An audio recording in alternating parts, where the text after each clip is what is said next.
When I posted online about my sleeping disorder, I received a message almost immediately from a man named Dr. Yao. He has a practice in the city and he offered to see me for free. I took him up on it. When we met, he seemed more curious than concerned when I told him I didn't sleep in a month, after having an allergic reaction to something my partner had cooked. Even when I brought up my hallucinations and how I was seeing things that were impossible, I didn't detect a hint of worry on his face. Quite the contrary. All I read was barely contained excitement. I got the feeling I was a patient that he'd been waiting for. Someone to bring some fun to an otherwise boring day of treating neuroses and eating disorders and depression. Since you'll be reading this in our next session, Dr. Yao, maybe you can let me know if that's true. And I promise I won't be bad. Anyway, I'm supposed to be writing about my hallucinations and any other abnormal sensory experiences that I have, so Dr. Yao can use that information to help me. It's also supposed to give me a new perspective on my experiences. I'm not sure how. I told him the only reason I sought help in the first place is because Stuart has been cold and distant ever since it all started. So I guess here's where I'm supposed to write about the hallucinations. And I'm sorry in advance if I sound like a crazy person. I've always been the sane one out of our family, so this is new to me. It doesn't matter where I am. I can be at home or at work or in the car. When a hallucination begins, my vision starts to blur like I'm drunk or dizzy. But I don't feel sick. My legs start to get tired. Reminds me of when I ran track in high school and college, and it was near the end of a race. It's that awkward, wobbly exhaustion from intense movement. The next part gets a little weird, and I'm sorry. I'm not sure if I'm going to explain it properly. It's funny. I took a philosophy elective in college. It was bored out of my mind. I aced the class, but I didn't see a real-life application for the stuff. Now, though, when I'm using it to figure out how to talk about my hallucinations, I think some of it relates. Hear me out. When one starts, I split. Not physically, obviously, but my personality goes in two different directions. There's the one part that's acting like the normal me, regular Todd Nelson, who operates without any outward hint that he's having a hallucination, and then the other, there's the hallucinating Tom Nelson, who is always running. The running me is like he's possessed. This is where the philosophy thing comes in. It's like I have a teleological impulse to run. That me, the running me, has no reason to live other than to take as many steps as possible until his legs are worn down to nothing. It's his design, it's his purpose. The hallucinations have grown progressively longer since they began. When I'm in the midst of one, no one will have any clue. The non-hallucinating me talks and operates like a typical boring investment banker. The thing is, though, I'm not me while it's happening. Neither of the split Todds are me. Real me, old me. The me before the allergic reaction is viewing it all from somewhere else. Somewhere deeper. I don't get to watch all the time and I don't have much input, but when I do, I'm allowed to control the parts of my body until the task is finished. Right now, I think I'm in control despite the hallucinations taking hold almost exactly when I type, "I've always been the sane one in our family." One corner of my mind started running at full speed through the jungles, and deserts, and cities. That part of me is looking down and sees stick-thin legs covered in blood. I watch my hands reach and tear flesh from my body and throw it on the ground. Another quarter of my mind watches as I type these words and blood glistens on my fingers, and I begin allowing to feel the stickiness on the keys each time I press them. I'm pressing each one purposefully as the steps I'm taking in my hallucination. Now, this is the first time I've ever been allowed control over my communications during one of the splits. I've always been an observer as the non-runner spoke and acted like me. Now, though, all three are here at once. The runner is running, the old me is typing, the non-runner is watching. I know the blood on my fingers is his doing. I'm typing as the non-runner is taking command of my eyes and head and neck. I've been made to look in the other direction of a body, Stuart.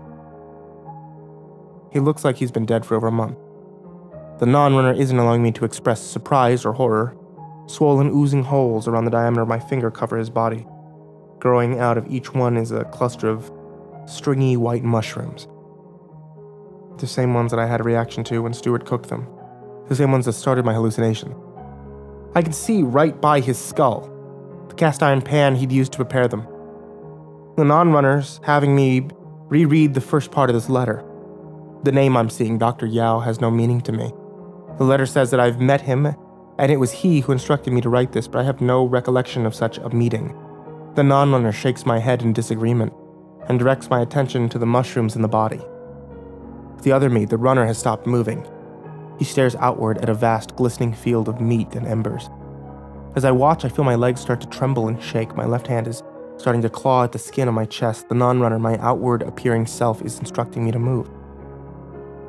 Now, as I finish this letter, I'm overwhelmed by a sense of intense purpose. I don't need this third part anymore. I don't need old me.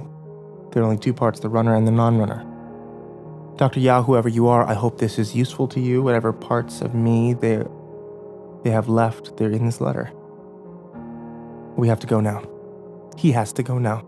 I have to go now. I have to run.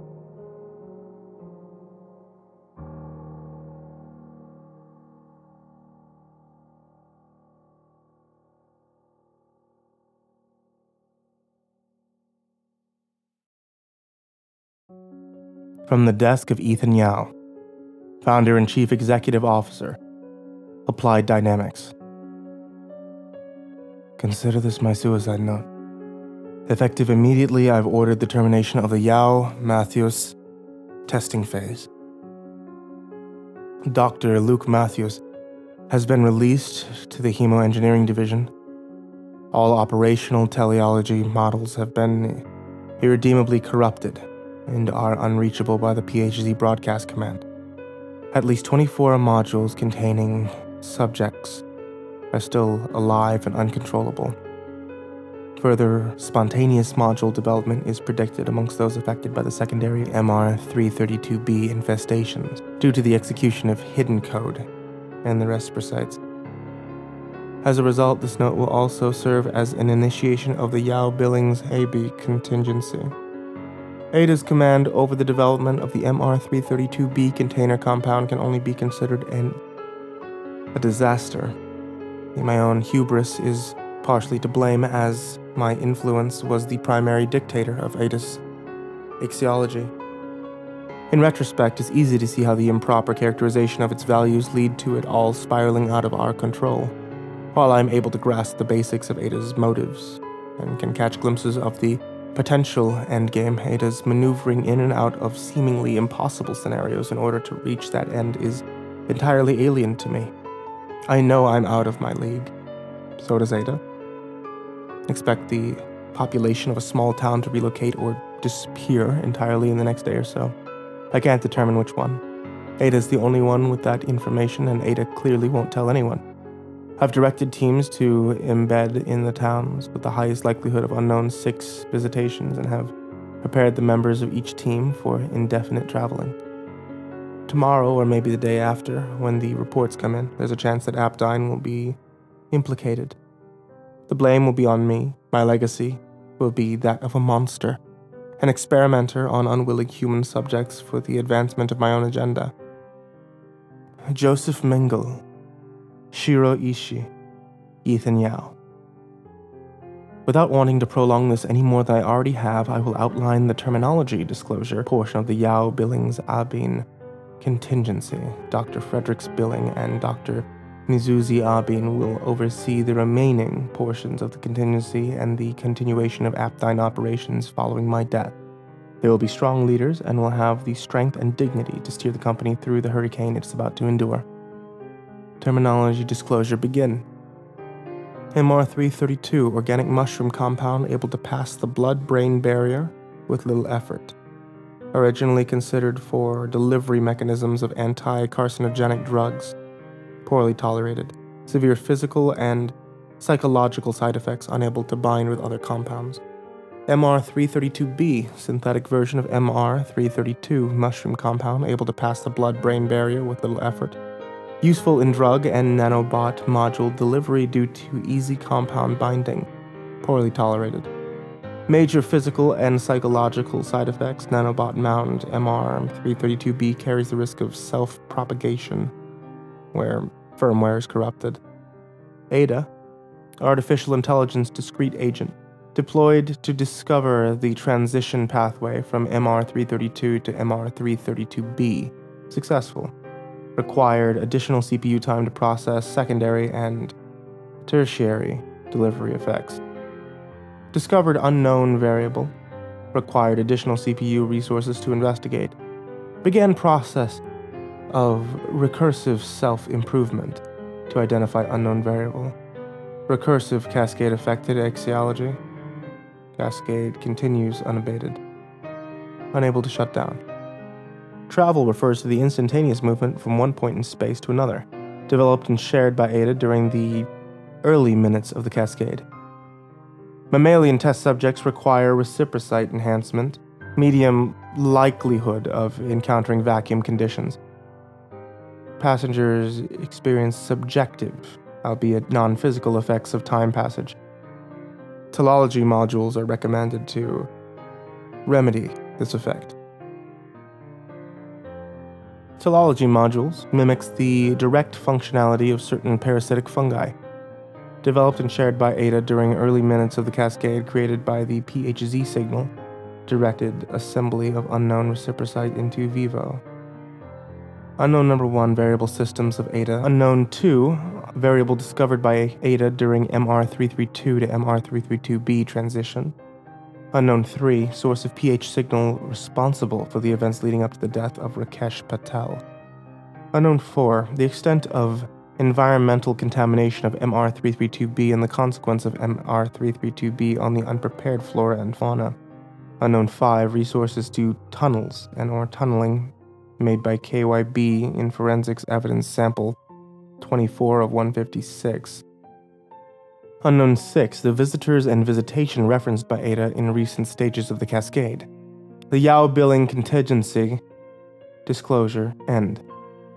There's one more piece I'd like to bring up. This is in reference to the test subject KYB, Kara Yvette Bernard. In the early first testing phase of the teleology module, I confronted Kara when she was most terrified. I allowed her to trust me. Then when she was most vulnerable, I committed the acts which led to the single most horrifying scene I've encountered in my 51 years on this earth. I drugged Kara Yvette Bernard with a hedonic derivative of MR332b and raped her while she was under its influences. The resultant pregnancy was an unintended consequence, but one I quickly capitalized on.